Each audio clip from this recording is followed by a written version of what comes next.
Jangan lupa untuk subscribe dan nyalakan lonceng notifikasinya. Pemirsa, menjelang akhir tahun biasanya dimanfaatkan masyarakat untuk berlibur ke sejumlah destinasi wisata yang ada di Indonesia. Namun tentunya keadaan ini berbeda di masa pandemi COVID-19.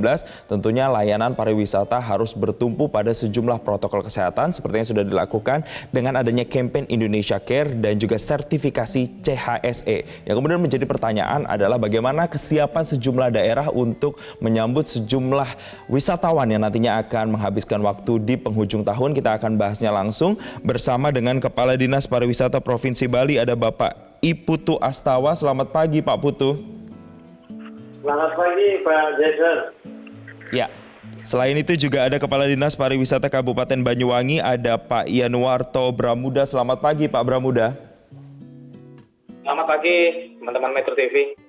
Ya, terima kasih sudah bergabung bersama kami. Mungkin saya pertama mau ke Pak Putu dulu. Pak Putu, sebelum kita membahas terkait dengan kesiapan sejumlah wilayah, khususnya di Bali, saya mau tahu dulu Pak, geliat pariwisata di Bali sudah seperti apa? Apakah sudah cukup membaik Pak?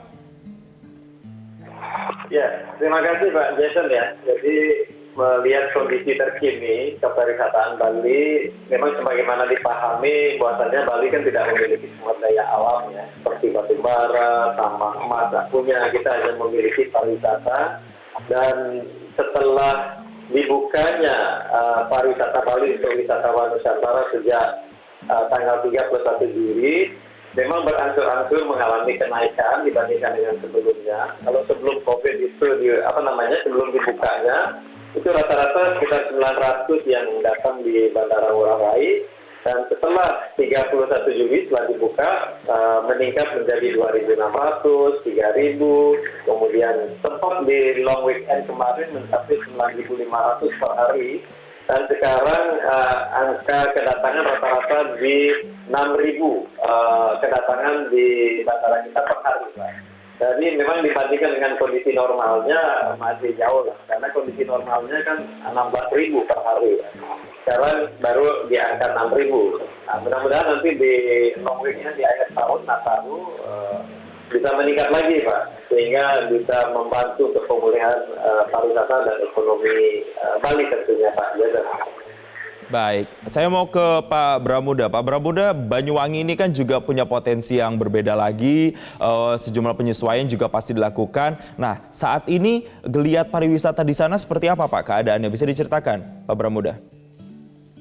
Ya, jadi pasca pandemi dan hasil sinergi antara pusat dan daerah, supporting Kementerian Pariwisata Republik Indonesia dan Ekonomi Kreatif, terus Provinsi Daerah Jawa Timur dan daerah, kolaborasi ini penting Pak, karena memang menguatkan daerah kita tidak bisa sendiri. Apalagi jujur pandemi ini adalah sesuatu yang baru dan kita keluar dari masalah itu perlu supporting semua pihak. Alhamdulillah berbagai intervensi yang dilakukan oleh Kementerian Pariwisata dan Banyuwangi. Saat ini Banyuwangi mengalami kunjungan wisatawan yang saya pikir ini satu berkah ya buat rakyat Banyuwangi. Kunjungan di weekend kami dalam Sabtu dan Minggu sudah mencapai 15.000. Artinya bisa dibilang hampir 80% wisatawan itu cukup hidup. Termasuk hotel-hotel di weekend itu cenderung full Mas, habis di atas okupasinya di atas 90%. Ini menandakan bahwa apa yang dilakukan oleh kami, pemerintah daerah yang disupport oleh Kementerian Pariwisata dan Ekonomi Kreatif, ini betul-betul bisa diterima pasar. Artinya pasar sangat merespon, karena memang kuncinya adalah bagaimana daerah ini bersama-sama kompak menjalankan protokol kesehatan dengan ketat. Dan yang paling penting adalah adanya jaminan sertifikasi yang dibangun oleh pemerintah daerah dan pemerintah pusat untuk memberikan kenyamanan dan keamanan bagi wisatawan yang datang ke tempat. Saya kira itu Mas. Ya, dan sekarang saya sudah bergabung juga dengan Kepala Dinas Pariwisata Kabupaten Manggarai Barat, ada Bapak Agustinus Rinus. Selamat pagi Pak Agustinus. Boleh diceritakan Pak Agustinus terkait dengan kondisi potensi wisata yang ada di Kabupaten Manggarai Barat saat ini seperti apa? Baik, terima kasih. Selamat siang. Ya, pariwisata Labuan Bajo sebagai salah satu destinasi super prioritas dan satu-satunya destinasi super premium di Indonesia. Tingkat kunjungan mulai dari bulan Januari sampai dengan bulan November itu pada posisi 31.756 kunjungan. Tetapi ketika pandemi COVID-19, pemerintah daerah mengambil sikap untuk menutup destinasi baik yang ada di dalam Taman Nasional Komodo maupun di luar Taman Nasional Komodo. Itu mulai bulan Maret, April, Mei, Juni, Juli. Dan dibuka kembali destinasi itu tanggal 15 Agustus. Tingkat kunjungan kita baru pada posisi 3.000 lebih. Jadi sangat berdampak terhadap tingkat kunjungan di Kabupaten Manggarai Barat dari akibat COVID-19. Tetapi okupansi hotel sejak dibuka itu sekitar 30-40%. Baik. Oke, artinya kalau kita lihat dari ketiga wilayah destinasi wisata hari ini menunjukkan bahwa trennya terus menaik dan ada kemungkinan diprediksi di penghujung tahun juga mungkin akan nanti ada lonjakan terkait dengan jumlah wisatawan yang akan berkunjung baik ke Bali, Banyuwangi dan juga Kabupaten Manggarai Barat. Kita akan bertanya nanti lebih detail bagaimana dengan penyesuaian yang dilakukan, protokol-protokol kesehatannya seperti apa, sesiap apakah wilayah-wilayah untuk menyambut wisatawan. Kita akan bahas usai jeda, pemirsa jangan kemana-mana, kami kembali saat lagi.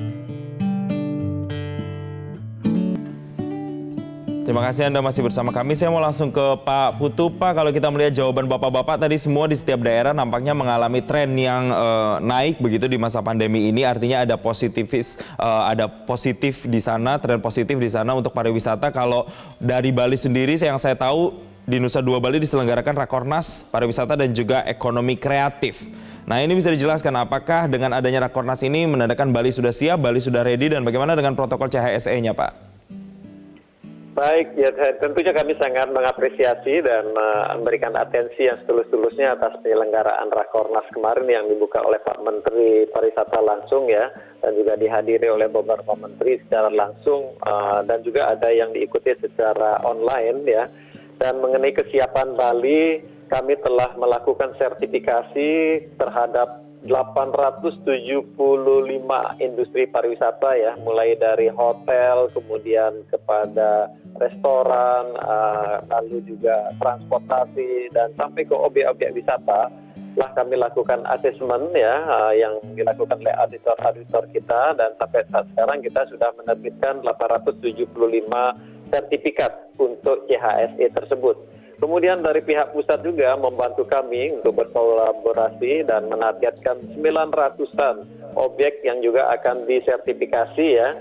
Dan kami juga sudah melakukan simulasi Pak Jason ya, dengan mobilisasi 4.400 wisatawan lokal kita dengan bantuan dari Kemenparekraf juga.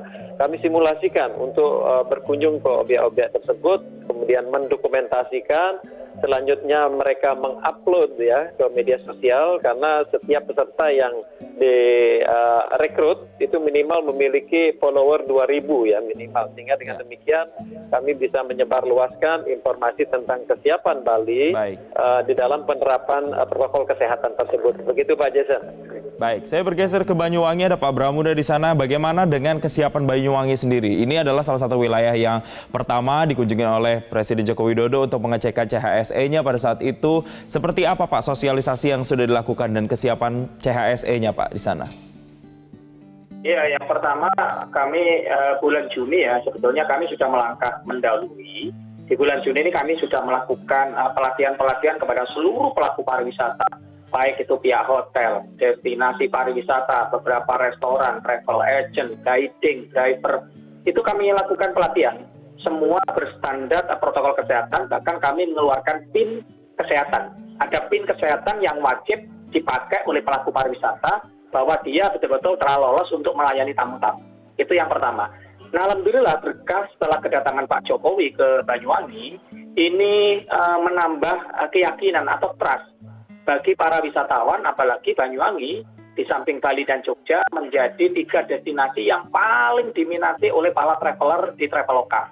Jadi teman-teman Traveloka mengadakan survei bahwa 3 daerah ini, Bali, Jogja, dan Banyuwangi, menjadi daerah yang paling dituju oleh para wisatawan. Untuk itulah momentum ini kami berbenah, satu sisi SDM pariwisata kita benahi, destinasi kita sertifikasi, pelaku pariwisata kita sertifikasi, dan dengan kunjungan Pak Jokowi memberikan keyakinan bahwa Banyuwangi siap dikunjungi. Dan alhamdulillah di bulan Juli kunjungan wisatawan kami sudah dibuka dan merangkak terus naik, dan alhamdulillah saat ini sudah mencapai titik yang terus meningkat ya, terus meningkat. Dan di samping juga penegakan protokol kesehatan ini betul-betul dibarengi dengan sesuatu yang luar biasa ketat.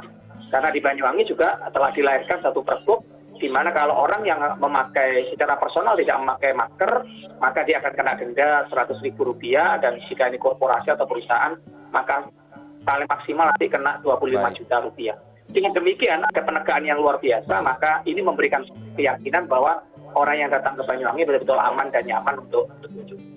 Baik. Dan diharapkan memang tidak terjadi klaster nanti baru pada saat masyarakat berwisata ke sejumlah daerah baik di Banyuwangi dan juga Bali. Nanti saya akan tanya lagi ke Pak Agustinus bagaimana dengan Kabupaten Manggarai Barat, sesiap apa sosialisasinya sudah seperti apa? Karena kalau kita lihat Kabupaten Manggarai Barat punya Labuan Bajo yang cukup seksi untuk kemudian dibidik oleh sejumlah traveler di Indonesia maupun juga nantinya akan berkunjung ke sana. Kita akan bahas usai jeda, pemirsa yang kemana-mana. Kalau Anda ingin mensupport pariwisata di Indonesia, Anda juga bisa mengupload di media sosial dengan hashtag di Indonesia saja. Saat lagi kami masih akan kembali dengan perbincangan ini, tetaplah bersama kami. Terima kasih Anda masih bersama kami. Saya mau langsung ke Pak Agustinus yang ada di Manggarai Barat. Masih tersambungkah dengan kami, Pak? Ya. Ya, selamat siang. Pak Agustinus, terkait dengan kesiapan CHSE, protokol kesehatan di sana menyambut lonjakan wisatawan di akhir tahun, apalagi kalau kita lihat Labuan Bajo, salah satu yang juga cukup seksi untuk dilirik sejumlah traveler di Indonesia. Ini seperti apa kesiapannya, sosialisasinya, Pak Agustinus? Ya, pertama pemerintah daerah telah menerapkan keputusan Bupati Manggarai Barat nomor 128/HK/2020 tentang protokol kesehatan sektor pariwisata secara khusus. Yang kedua, pemerintah daerah telah melakukan sosialisasi baik kepada pelaku-pelaku industri maupun pada masyarakat di desa-desa wisata terkait dengan penerapan CHSE. Dan juga kita melakukan gerakan bisa bersih, indah, sehat, dan aman. Dan kami bersyukur pemerintah pusat pada tanggal 12 November tahun 2020 telah melaksanakan simulasi yang pertama di Indonesia dan menjadi pilot project di Labuan Bajo tentang safety and security. Jadi pada prinsipnya baik pelaku industri maupun destinasi di Kabupaten Manggarai Barat sudah siap menerima wisatawan yang akan berkunjung di akhir tahun. Yang berikut, kami telah bekerja sama dengan Excellent Plus Indonesia maupun Sustur Swiss Contact untuk melakukan sosialisasi atau melakukan training dan juga coaching terhadap hotel-hotel terkait dengan penerapan CHSE. Kami tidak hanya memberikan mereka sertifikasi, tetapi kami coba memberikan sebuah pelatihan dan pendampingan sehingga budaya penerapan CHSE itu datang dari mereka sendiri. Oke, saya mau ke Pak Putu yang ada di Bali. Pak Putu, dengan adanya CHSE, protokol kesehatan, apa yang kemudian harus benar-benar dipegang oleh kemudian wisatawannya? Kalau pelaku wisatanya sudah memegang protokol CHSE, kemudian pariwisatanya, pelaku wisatanya, turisnya harus seperti apa nih? Baik ya, jadi karena kita mengelola pariwisata di era pandemi COVID ini, tentu harus masing-masing pihak bisa saling menjaga ya. Jadi ada sharing tanggung jawab kepada pelaku-pelaku pariwisata. Kami harapkan juga secara internal juga tetap memelihara, menjaga kesehatannya, mulai dengan mengatur makanannya, kemudian juga melakukan istirahat ya, sehingga imunitas daripada pelaku-pelaku pariwisata itu juga bisa terkontrol ya. Jadi jangan hanya mengandalkan masalah kesehatan itu kepada eksternal, tetapi secara internal juga penting untuk bisa diperhatikan. Kalau sekiranya memang suhu tubuh tidak normal ataupun belum begitu sehat, mungkin sebaiknya kita memulihkan atau memugarkan dulu sebelum kita melakukan wisata gitu ya. Tetapi kalau di objek-objek wisata, kami ada satgas-satgas yang senantiasa selalu mengingatkan mengenai penerapan protokol kesehatan ini. Karena kami ingin antara kepentingan kesehatan itu penting dan juga ekonomi bisa berjalan secara berimbang. Begitu Pak Jason. Ya. Saya mau ke Pak Bramuda untuk menutup perbincangan kita. Terkait dengan lonjakan wisata, kita berharap tidak ada klaster-klaster baru lagi nanti di akhir tahun ketika mereka melakukan aktivitas wisata di sana.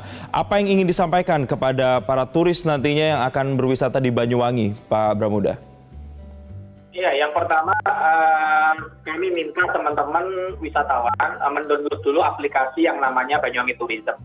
Karena di dalam aplikasi ini teman-teman wisatawan bisa dipandu untuk mendapatkan hotel yang telah menjalankan protokol kesehatan, destinasi yang telah menjalankan protokol kesehatan, dan restoran-restoran yang telah menjalankan protokol kesehatan. Nah, dengan demikian, maka dengan panduan ini memudahkan wisatawan untuk jauh lebih efisien dan efektif memilih tempat-tempat yang layak.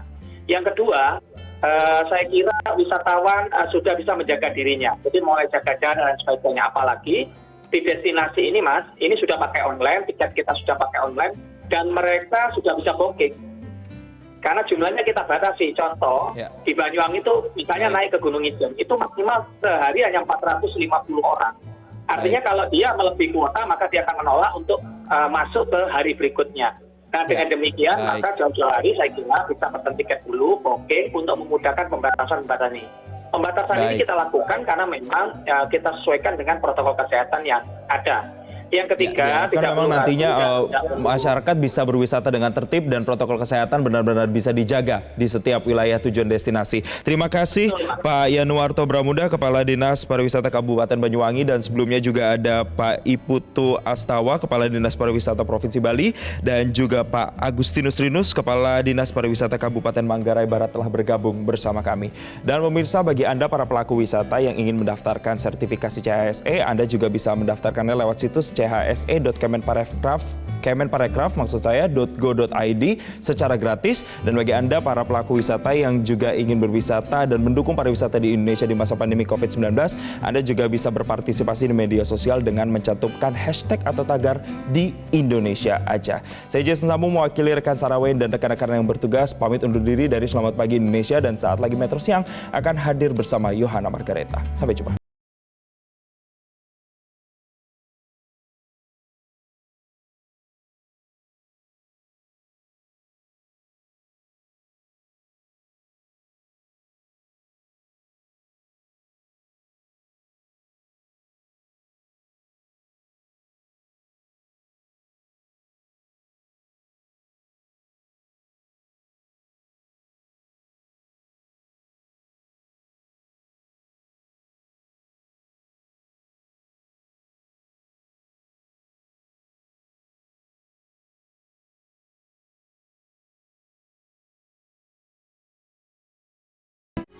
Metro TV, knowledge to elevate.